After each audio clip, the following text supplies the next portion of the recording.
Kim is crossing the wire bridge at Glen Nevis. Nancy's not even going to attempt it.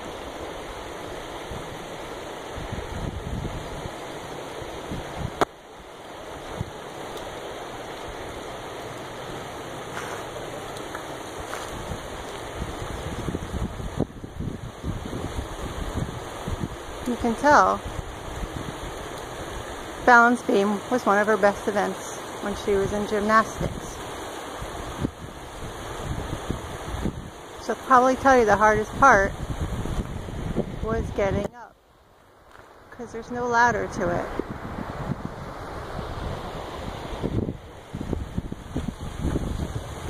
While she's finishing, I will just pan some of the scenery.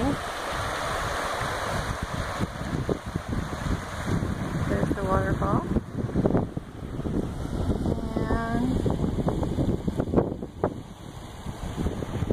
Looking all the way down the Glen. This is Glen Nevis. And she is done. Look triumphant. What? Look triumphant.